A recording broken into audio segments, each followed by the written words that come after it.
Hey guys, slightly different video today. I kind of had a lot of points and kind of, I guess, pieces of advice, maybe lessons I had learned, tips, whatever it may be, things that I've learned over the years. Most of them quite recently, kind of recent developments that I've had um, in my journey as an entrepreneur. And rather than turning them all into separate videos, I thought that I would kind of just compile them together. I thought this would be the cleanest format to do so. So yeah, just a list of advice and things that I've kind of learnt and are working very well for me currently as an entrepreneur. So number one is focus on tasks that keep working for you once completed. And I think this is just fantastic advice. And so what I mean by that is essentially you're completing tasks that have some form of leverage applied to them. So I want to be focusing as much of my time as possible on completing a task that if I complete today will continue working for me for months and years to come. And just to give you a couple of examples of what they are, a very easy one, in fact, is even what I'm doing right now. I'm sitting here recording a video to an entrepreneurship focused audience, a business focused audience. I will sit here, I will spend 20 minutes recording, I will upload it on YouTube, and in the first couple of months, it will probably get a few thousand views. And in the years to come after that, it will most likely get 10, 20, maybe even more. This is a form of leverage for me, that I can do a task today and this video will continue working for me for years to come. It's not just limited to content creation though. Automation is also a great form of leverage, and particularly if it's an automation that will be used for years to come, at least kind of months to come. You do get like shorter term scripts that maybe you build and use for a couple of days. That's not really what I'm talking about. I'm talking about the very kind of long automation that can sit very deeply, perhaps in your business, optimizing a process, making life easier for your employees. Is a real place where I try to kind of focus my time, by me spending 20 minutes or half an hour building out a bot that helps the team to work better, that tracks analytics or TikTok posts, or whatever it may be, building out improvements to our Airtable dashboard and improving processes there. It just has like a compounding effect applied to it, based on the output.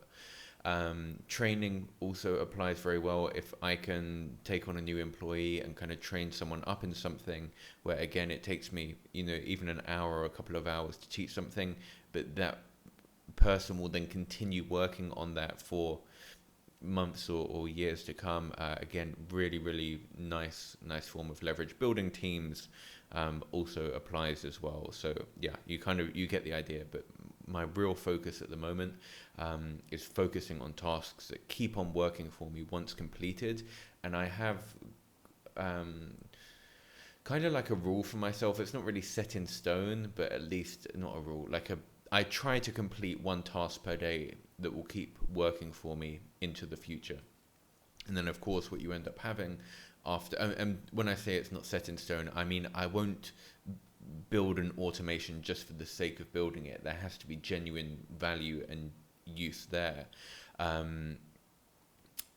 However, once you kind of, let's say if I do it like 5 days out of 7 per week, it then becomes like, after a year, I have like 360 different forms of leverage all working for me for tasks that I've completed over the year. So again, you just see like a real compounding effect there. So that is rule number one. Number two is to analyze and review every single day. So I know that a lot of people talk about kind of morning routines, and I do have a morning routine that I will kind of go through, that I've spoken about before. But for me, the more valuable part is actually an evening routine, simply because you have the benefit of hindsight. So every single day, at least I try to every single day, I will sit down and I will analyze what are the achievements I had today, but more importantly, what are the kind of disappointments that I had today, and even more than that, what were any failures that I had today. So any kind of like critical mistakes that I made, and I'll go ahead and analyze that, and I will try to propose a solution for it. Number one, if I was disappointed about something, again, it doesn't need to be business related. It can literally be anything. It can be that my maid didn't do something that I wanted, or whatever it is. And I will then propose a solution on how I can make sure that this doesn't happen again, so I can just go through and resolve that issue the following day. And the same applies for kind of critical mistakes. Are kind of hopefully I don't fill it out every day. It's kind of maybe I put myself in a situation where something could have gone very wrong, and it either did or fortunately it didn't, but I felt that I came close to something going wrong. And it can be something as stupid as like driving quickly around a corner, or not looking. Like Georgian drivers are pretty crazy, so it could be something like not looking at crossing the road. It can be something business related. It can be that I said something to someone that I shouldn't have, and perhaps like an employee, and upset them. It can be anything like that. And again, it's kind of in most cases they're things that I just felt could have gone worse. Could have gone better, or a situation I put myself in that didn't blow up in my face, but it had the potential to. And it's just about like minimizing risk and exposure, essentially. So I will look at all of the exposure or potential bad situations that I had. And again, most days I haven't got something, fortunately, but a couple of days per month I will kind of recognize a situation, and I will keep note of it. And I will analyze these situations as well, on like not to keep an eye on them. I mean more just to learn from my mistakes, or what could have been mistakes. Every week and every month I would just kind of flick through this database, just to kind of see any lessons and mistakes that have been there. I'm a very big believer that failure is one of the best teachers, but I'm also a very big believer that, and the reason for that is that because of the pain that often comes with failure, it kind of ingrains a lesson in your mind. But I'm also a big believer that kind of near failures can be big teachers as well, and you can save yourself making a big mistake just by taking the time to kind of analyze your day. And of course you have the benefit of hindsight, of being able to look at all the events that took place over the day. So it's very easy to understand what are the right decisions that I could have made. So I'm just looking for kind of little improvements that I can add into my daily routine and my daily protocol. Number 3 is do not neglect your health. And again, this is kind of talking from experience. And I would even look at being healthy as a form of leverage, because it kind of leaks into everything that you take part in your life, with increased energy, better performance, better state of mind, less days off being sick. But the biggest one for me is kind of more energy by being in a healthy body and a healthy state of mind. It just allows you to tackle more problems. And again, this is talking from experience. There have been multiple times in my life where I've kind of completely gone all in on work and completely neglected my health. Fortunately, I haven't had any extremely serious issues, but I have burnt myself out more times than I care to remember.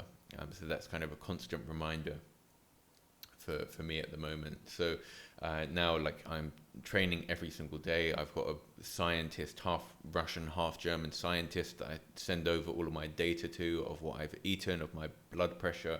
Again, I've spoken about all this before, and go through a training program and have weekly checkups with him. So that has been a really good one, which also leads me on to another point, actually, which is have a mentor for each area of your life. So for me, the kind of key areas of my life are kind of business and finances and health, and then also kind of love and relationships and women, and I guess like my kind of emotional side of things as well. So I haven't actually got a mentor in that area, just to be completely transparent, although I would definitely look for one. Not some pickup artist or something like that. I mean, someone very focused on, maybe like a psychologist who you can kind of bounce situations off, and they can give you like a third perspective on it. Even if you feel that you're experienced, for example, in a lot of things like in business, I think there's no harm, especially in finances. Like, I'm not a accountant, so I have an expert in that as well. But even in business, it's often very good to have like someone experienced who you can just bounce ideas off. Just often when you're kind of too hands-on and involved in dealing with a particular problem or situation, it's just good to get a third perspective. As the saying goes, a brain surgeon wouldn't perform brain surgery on himself. So it's just good to have like often a second pair of eyes, someone who's distant from a situation that you can get feedback from. And that's a new one for me, by the way. Before, I was always very, very independent and not against mentors, but I just never really had one. I'm generally quite quiet. I will keep to myself and just get on with working. So now I've been a bit more focused on kind of communicating with other people, which again, I'll go on to a little bit more in another point later on.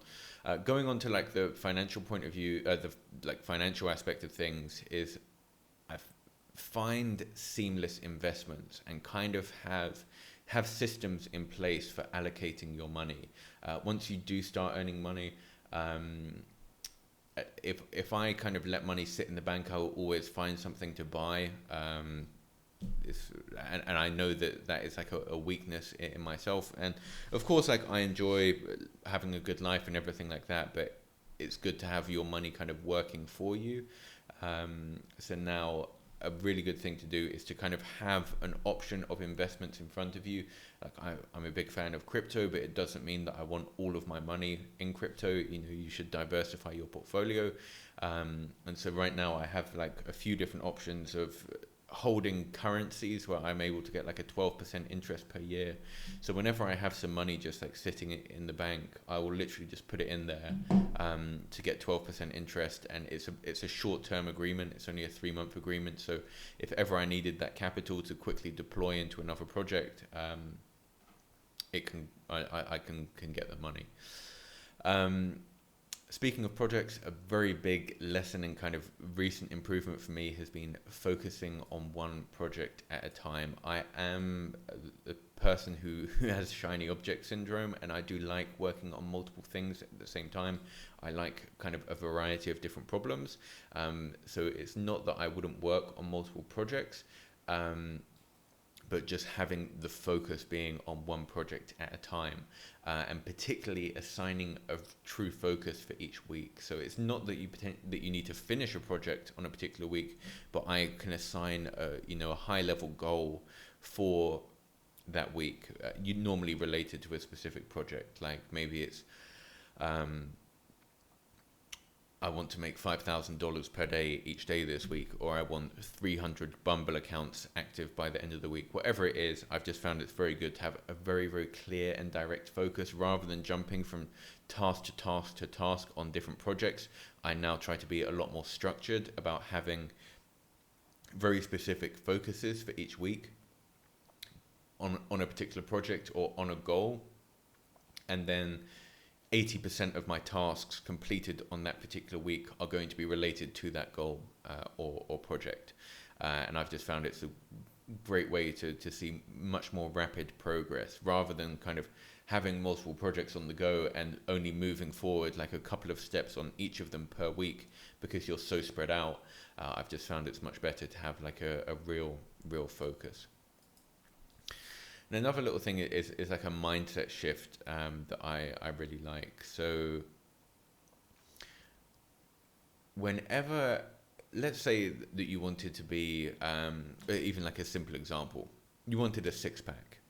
You can go through and apply with like a frame of mind of asking yourself, what would a guy with a six-pack be doing right now?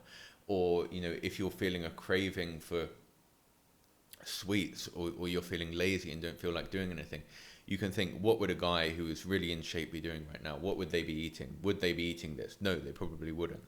Would they have gone to the gym today? Yes. So I need to go and do that. And I apply that to all kinds of different things in my life. Again, the healthy thing is just a very simple example. But I will often apply this to, like, what would a guy worth $100 million be doing right now? How would he find his time well spent? What would he do as an approach to this situation? What type of projects would he be working on? What would he prioritize?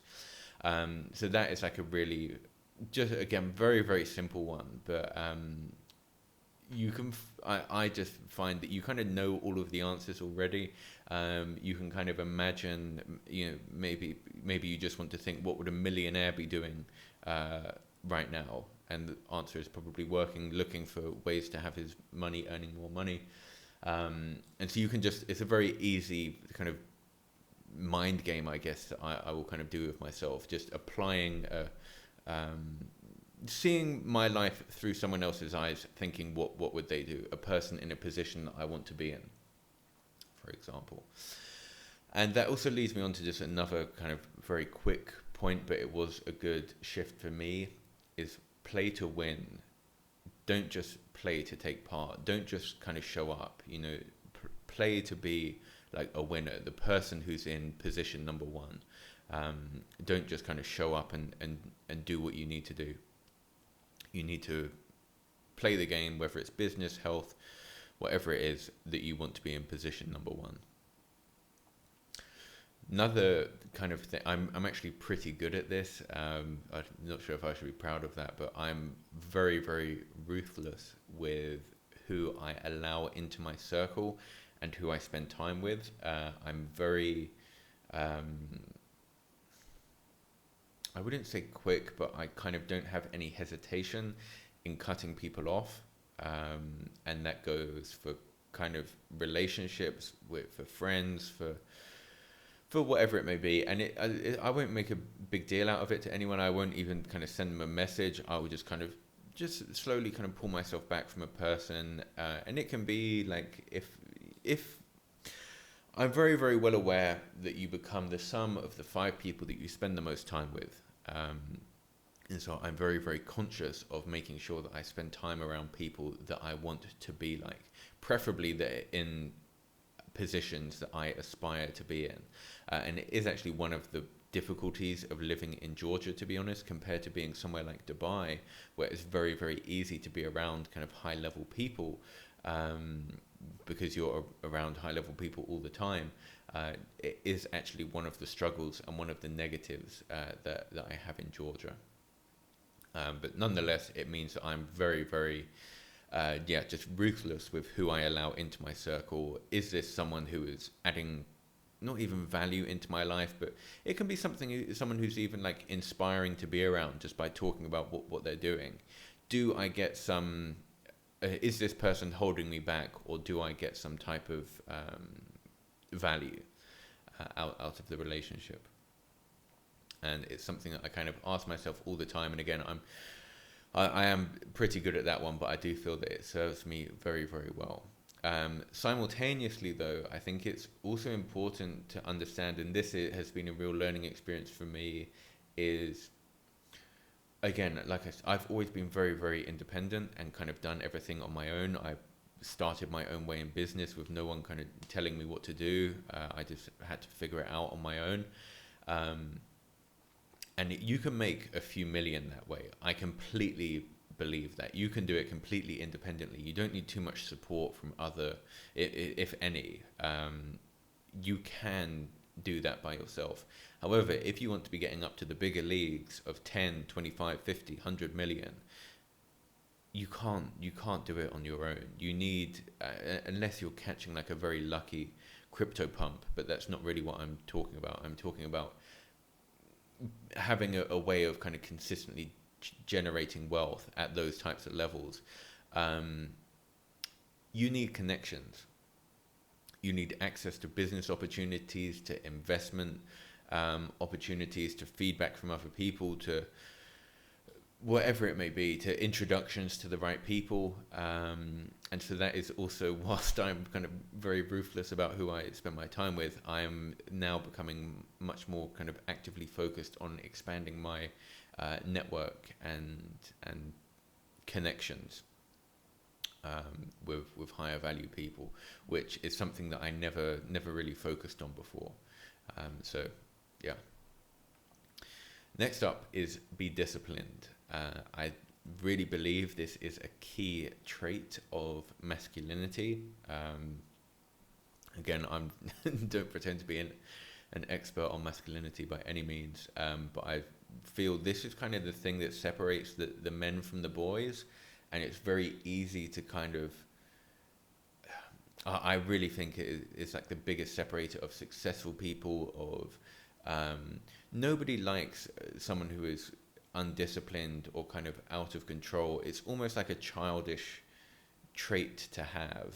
You really want to be like the type of person that is disciplined towards your goals. If you say that you're going to do something, that you do it. So I think and I do think it's something that can be trained as well. So it's something that I kind of constantly push myself to be more disciplined, and particularly I will play kind of mind games with myself, where if my brain is telling me I don't feel like going to the gym, I kind of have to make myself go to the gym even longer than I normally would. You know, I will add on extra sets, or like add on abs at the end, or whatever it is. But again, I seem to be using a lot of health examples in this video. The same applies to work. Like if I don't feel like doing something, and it's kind of ironic, I'll go off on a side tangent here now, but it's kind of ironic that people feel that when you kind of make money, you have freedom, you can kind of do what you want, and you definitely can. However, I would say, as I have made more, because you haven't got a boss, you're kind of free you can do whatever you want, which is both a blessing and a curse. So I've kind of found that as I have achieved more freedom, you know, financially in my life, if anything, I try to become more disciplined. Just because I feel like going out and driving in a sports car all day, I shouldn't do that, because it's not productive to my kind of overall goals in life. As much as it's something fun to do, and I do it and I enjoy doing it, I don't sit around just having fun every day. In fact, probably 10% of my time, maybe less, is spent just on pure in pleasure and kind of enjoyment of life. In fact, less than 10%, which maybe I should recalibrate that number. A final point that I'll leave you on is that negatives can be turned into positives. And I think this is just, again, like an interesting mindset to have, and this falls into a lot of different areas, you know, fixed mindset versus growth mindset. Someone who encounters a problem and they're not able to solve it, they either feel that they can build themselves up into the person, acquire the skills to overcome it, or some people will just shy away from the problem altogether and never come back to it, and they are the type of people who never really develop and grow in life. But the example that I have that always kind of stuck with me is, I have told this story before actually, but quite a long time ago. So I went to counselling as a child from about 10 or 11 years old up until I was about 17. So like I was adopted, and it never affected me at all, because I just always knew that I was adopted. But my father in particular was kind of convinced, adopted father was kind of convinced that there was something wrong with me. And so I went to this counselling for years. And anyway, it was on my last meeting, this doctor had kind of come up with his conclusion, and he said to my father in front of me, there's absolutely nothing wrong with Nathan. However, in 25 years of medical practice, I have never met someone so stubborn. He is the most stubborn person that I've ever come across. But then he just looked at me directly, and he just said, and stubbornness is just another word for willpower. It's simply down to kind of what you apply it to. You can apply, stubborn is often referred to someone who's like a difficult person, which I definitely am. I'm not the easiest going person, let's say. But he said to me that that is kind of like a character trait that I have built into my personality. So I almost looking at it as like a superpower that can be used for both bad and for good. It can be completely self-destructive to myself. However, if I apply my stubbornness to my goals, to positive goals in life, again applying willpower to achieving my goals, it can be used in like a very positive way, and it can really benefit me. And I do find that that is more and more often I find that that is the case, that certain character traits can, depending on what they are applied to, can either be very, very positive or very, very negative. And it's down to you as the individual. For example, if you're very stubborn as well, to make sure that you're applying your stubbornness to positive things in your life, such as your goals. And it was also why I mentioned before I was a drug addict for quite a few years, and just in one day I just said, when I had made up the thought in my mind that I don't want to be this anymore, I just went completely cold turkey on everything, and suffered a number of like negative health implications because of it. I was very, very sick for about 2 months and didn't recover fully for about a year. But there was kind of no way that I would go back to being that, and it was just because in my mind I made that decision. So yeah, interesting note to end things on. But yeah, I just thought I would share some tips, things that I'm kind of expanding on recently. It's really all this channel is. It's kind of a documentation of my journey as an entrepreneur and working on various different projects. So yeah, particularly for those of you who have been around for the years since I first started, I think you will have seen quite an evolution of my journey. And sometimes I even enjoy going back and kind of watching my old videos just to see how far I've come and developed. So as always, thank you very much for watching.